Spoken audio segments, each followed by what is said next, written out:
apa kabar teman-teman? Kembali lagi ke YouTube channel saya, Andra TV. Jangan lupa like, subscribe, dan komen ya. Andra TV, sebelumnya terima kasih banyak udah mampir ke YouTube channel saya.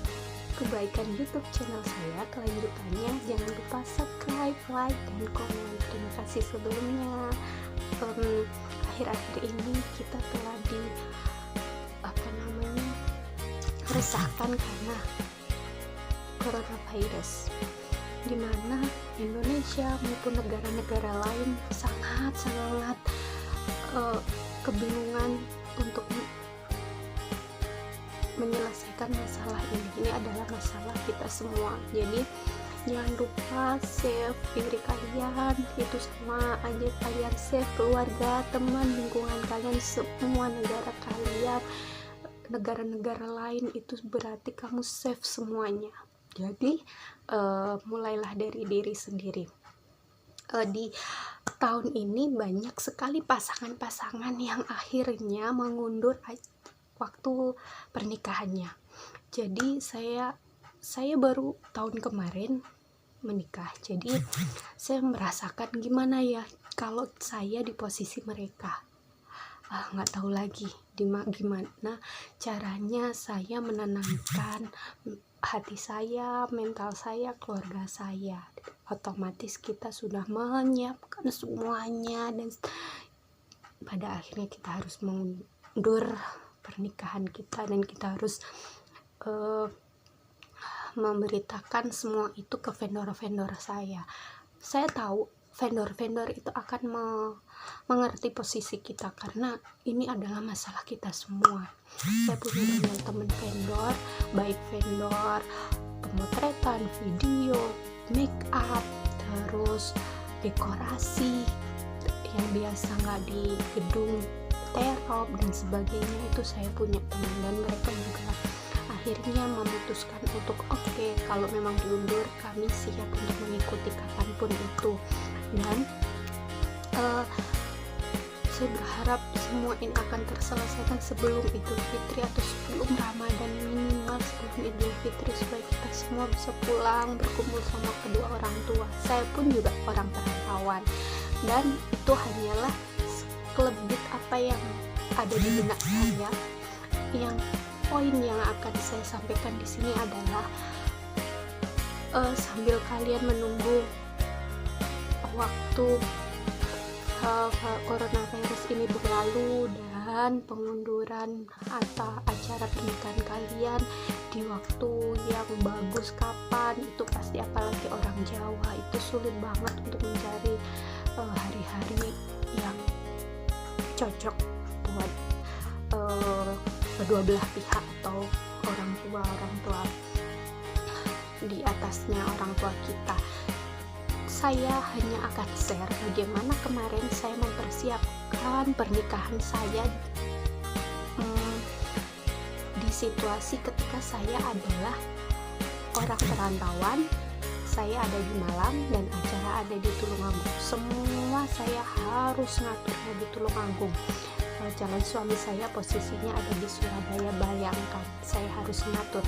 Dan akhirnya saya mengambil keputusan bahwa semua vendor usahakan dari Tulungagung atau dari daerah kalian atau dari tempat di mana kalian ada acara. Kalaupun kalian mau mengambil vendor yang di luar kota kalian atau di luar tempat acara kalian boleh, tapi itu hanyalah beberapa. Contoh nih, pakaian yang akan kalian sewa atau penjahit yang desainer untuk gaun kalian yang bisa kalian bawa seminggu atau sebulan sebelum acara, itu bisa kalian bawa pulang atau bisa kalian bawa di tempat atau wilayah di mana acara kalian berlangsung. Oke, itu yang jadi patokan. Yang kedua, sewa-sewa baju untuk keluarga kayak beskap kan nggak mungkin buat sendiri ya, ada sih itu tapi memerlukan biaya yang sangat banyak kayak beskap dan sebagainya. Saya sarankan boleh kalau memang itu bisa kalian akalin. Contoh nih, ada temen yang teman baik yang ada di perantauan yang mau bawain ketika H-1. Kalau nggak gitu kamu tanya ke persewaannya apakah boleh sebelum Hamin 7 hari sudah dibawa, tapi kebanyakan nggak boleh, Hamin 1 itu baru boleh. Oke, terus apa saja yang dipersiapkan sebelum acara pernikahan itu? Kalau saya dulu, karena saya harus men-schedule dan saya harus disiplin dengan rentan waktu yang hanya saya mempersiapkan hanya dari bulan Juni. Acara saya Desember, Juni, Juli, Agustus, September, Oktober, November, Desember, kurang lebih adalah 6 bulan. Jadi saya 6 bulan, selama 6 bulan itu saya hanya mempersiapkan undangan. Di Hamin 6 bulan saya mempersiapkan undangan, baik undangan digital maupun undangan hard copy-nya.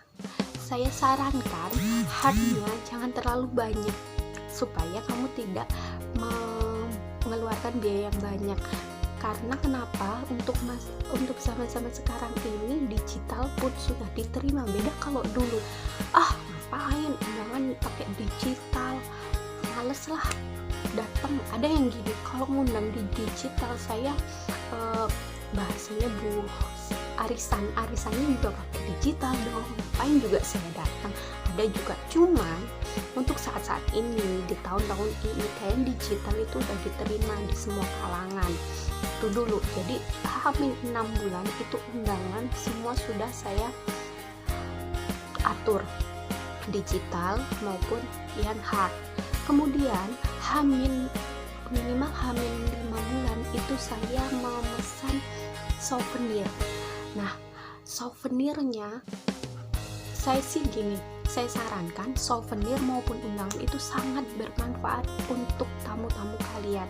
Kebalik selera sih, cuman informasi aja, undangan sebagus apapun itu nanti akan kebuang. Nah, daripada kalian mencari undangan yang bagus dan mahal toh nanti dibuang juga sama yang menerima, alangkah lebih baik nyari, cari yang paling bagus sesuai budget kalian untuk undangan tapi itu bermanfaat. Sekedar informasi aja, undangan saya kemarin adalah kipas dan itu cuman 4.300 plus paper bagnya. Coba bayangkan 4.300 sudah sama paper bagnya. Kalau kalian buat undangan nih, kertas yang gak bermanfaat yang paling bagus itu 7 ribuan. Coba ada pikir-pikir kembali untuk membuat undangannya itu. Oke, kalau souvenir saya rasa kalian udah tahu, cari barang yang bermanfaat itu sudah nggak perlu dibahas lagi. Cuman saya saranin undangan dan souvenir itu pun itu sebenarnya kesukaan kedua mempelai sih kalau menurut saya. Jangan melihat orang-orang itu butuhnya ini, jangan, kembalikan lagi ke diri kalian. Aku tuh sukanya apa sih? Oke, karena saya itu paling suka pakai sandal di dalam rumah dan itu sangat-sangat jarang sekali orang punya. Akhirnya saya memutuskan untuk sandal rumah, sandal hotel itu. Cantik sih, nanti saya lihatkan fotonya ya, semoga ada di galeri saya. Oke, Hamin 5 bulan. Jadi sampai Hamin 5 bulan itu saya sudah menyiapkan undangan sama souvenir. Terus kemungkinan Hamin 4 bulan itu baru saya urus untuk mencari dekorasi, terus mencari make up, terus saya mencari fotografer. Saya setiap vendor itu saya mempunyai beberapa referensi yang sesuai dengan karakter saya. Kebanyakan kemarin itu banyak teman-teman saya yang pakai ini loh, pakai ini, bagus make upnya dan sebagainya, dekorasinya ini. Ingat, ini adalah acara kalian, wedding kalian. Terkesan atau tidak itu semua tergantung selera kalian. Jadi jangan ikutin orang-orang. Mau murah, yang penting itu terkesan, itu sangat-sangat recommended buat saya. Yang penting kalian bahagia kalau menurut saya. Yang penting mempelai kedua belah pihak itu bahagia, terutama yang cewek, karena kebiasaan selera acara pernikahan atau wedding event itu pihak cewek yang ambil andil terbesar. Oke, dekorasi, make up, dan fotografer atau dokumentasi itu sangat penting. Dekorasi, make up, dan dokumentasi. Saya saranin untuk yang paling penting itu sebenarnya make up sesuai selera, dekorasi sesuai selera, dan dokumentasi. Jangan sampai ketika make up dan dekorasi sudah cetar, membahenol sesuai keinginan kamu, tapi dokumentasinya tidak profesional atau tidak mengerti harus mengambil momen-momen yang seperti apa, dengan seperti apa bagusnya nanti dokumentasinya. Hati-hati untuk itu, cari referensi video-video, banyak kok di Instagram ada, terus di YouTube juga ada. Saya kemarin itu melihat di Instagram, saya lihat video-video, oh ini kok bagus, saya lihat lagi, saya juga membandingkan, korelasikan antara kedua vendor, minimal 2 vendor lah, jangan banyak-banyak, malah kamu akan kebingungan gitu. Minimal 2 vendor, makeup 2 vendor, dekorasi 2 vendor, dokumentasi juga 2 vendor. Sebagai informasi, saya kemarin dokumentasi itu pakai 2 vendor, ada dokumentasi video, ada dokumentasi foto. Kenapa saya ambil kayak gitu? Karena saya mengkorelasikan harganya. Kalau saya ambil 1 vendor, contoh nih, kalau saya ambil 1 vendor dokumentasi, yaitu video sama foto di 1 vendor, saya akan menghabiskan biaya 4,5 juta. Tapi ternyata kalau saya mengambil 2 vendor, yang 1 video, yang 1 foto, saya bisa memotong budget itu sekitar 250.000. Ingat, dalam budgeting sangat-sangat penting. Karena kenapa? Uang 250.000 itu kita bisa mengalokasikan ke yang lain. Kita bisa membuat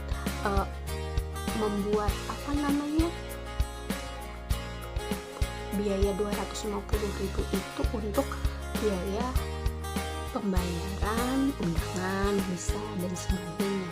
Udah dekorasi. Nah, dekorasi itu hati-hati untuk memilih vendornya. Kebanyakan vendor, apalagi di desa-desa, itu dekorasi sudah sesuai sama selera vendornya, nggak menyesuaikan sama kita. Saya saranin jangan ngikutin orang, cari vendor yang bisa mengerti kemauan kita. Itu adalah saran saya. Yang ketiga adalah make up. Make up pun sekarang sudah banyak make up di desa-desa atau di perkampungan, itu make up-nya udah bagus-bagus gitu. Kalau saya seleranya adalah make up tapi nggak kayak make up, itulah saya. Jadi silahkan cari yang sesuai sama karakter kalian. Terus yang keempat, kalau saya itu dekorasi itu beda sama terop-teropnya. Saya di desa berarti saya nggak pakai gedung, karena itu udah ada dia, jadi akan aneh kalau saya ngambil di gedung. Soalnya lebih simpel di gedung dan lebih murah. Kemarin itu saya menghabiskan teropnya aja tuh 11 juta. Itu melebihi dekorasi sama make up saya. Dekorasi saya hanyalah 5 juta, make up saya hanyalah 5 juta, dan itu make up 2 kali, yaitu make up akad di sorenya tanggal 16, terus make up temu manten sama pesta di paginya tanggal 17. Jarang-jarang dapat seperti itu. Terus kalau saya sarankan benar-benar membuat schedule. Saya kemarin membuat schedule itu Hamin 3, Hamin 4 bulan kalau nggak salah. Jadi 1 lembar itu saya bagi menjadi 30 kotak. Jadi setiap kotaknya itu saya kasih list kapan saya membeli kain untuk gaun saya, kapan saya membeli kain untuk keluarga saya, kapan saya untuk mengambil souvenir, kapan saya untuk mengambil undangan saya, terus kapan saya untuk mengefikskan dekorasi saya, mengefikskan dokumentasi, mengefikskan MC, memfikskan beberapa pengisi acara seperti itu. Terus nanti kadang kan kita nggak tahu kesibukan orang. Setiap tanggal ketika kita sudah mengerjakan, silahkan di checklist, dan mungkin ada miss yang belum kalian kerjakan. Contoh nih, misalkan di tanggal 15 saya belum mengerjakan ini, ya udah tarik itu, taruh di tanggal 17 atau di tanggal-tanggal yang lain yang masih senggang. Terus tanggal berapa saya harus menyebarkan undangan, tanggal berapa saya harus mentransfer ini itu dan sebagainya. Terus saya saranin ketika kalian memesan gaun, kalian sudah punya ide gaunnya akan seperti apa sesuai dengan kriteria kamu.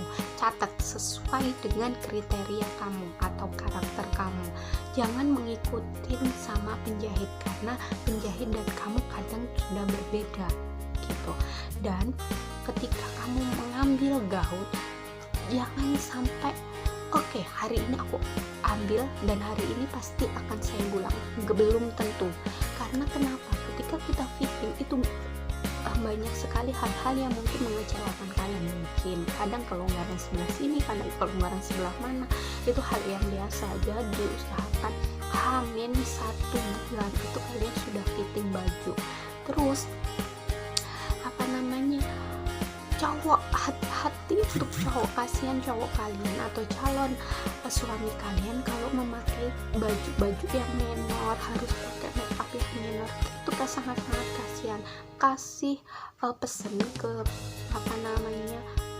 make upnya, Mbak, Mas, kadang kan ada yang Mas juga make upnya, nanti calon suami saya jangan dibedakin atau digimanain. Terus cari baju-baju yang cocok buat cowok, contoh abu-abu atau hitam, atau kalau memang mau merah ya ambil yang merah bata, jangan warna-warna kuning, biru, kasihanlah suami kalian.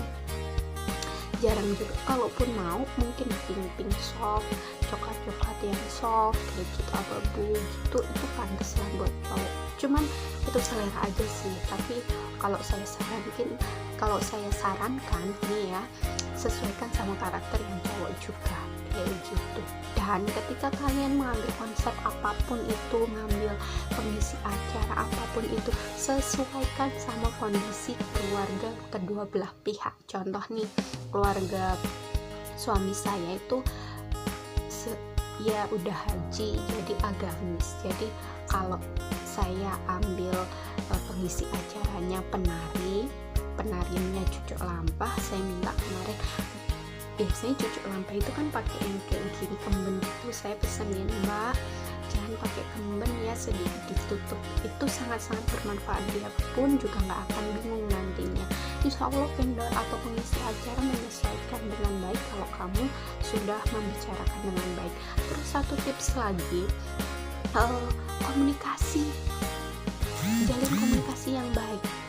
Jadi saya simpulkan satu, buat schedule yang tertata rapi dan kalian harus disiplin. Yang kedua, cari vendor-vendor yang sesuai dengan karakter kalian. Jangan memperdulikan omongan orang lain, yang penting kalian puas, kedua belah pihak puas. Yang ketiga, jalin komunikasi yang baik. Yang keempat adalah cari dokumentasi yang baik. Seburuk-buruknya acara, kalau dokumentasinya baik, itu sangat-sangat baik nanti hasilnya. Kan pastinya yang dilihat itu nanti kamu ketika orang nggak datang ke acaramu, kamu ceritain melalui foto dan video itu. Yang terakhir adalah budgeting. Pokoknya intinya jangan dengerin orang lain, kalian harus prioritaskan sesuai dengan keinginan kalian. Jadi budget sangat-sangat sesuaikan dengan kondisi keuangan kalian. Jangan sampai kalian memaksakan diri kalian, oke? Jadi itu dulu yang bisa saya sampaikan sebagai tips, dan ya mungkin ini akan bermanfaat buat kalian yang sedang menunggu acara pernikahan kalian, karena mungkin kondisi negara kita seperti ini, atau mungkin ada beberapa teman-teman yang masih dalam kondisi perjalanan untuk mempersiapkan pernikahan. Dan semoga virus ini akan segera selesai dan acara pernikahan yang mulia itu akan terlaksana, teman-teman akan bahagia sesuai dengan kemauan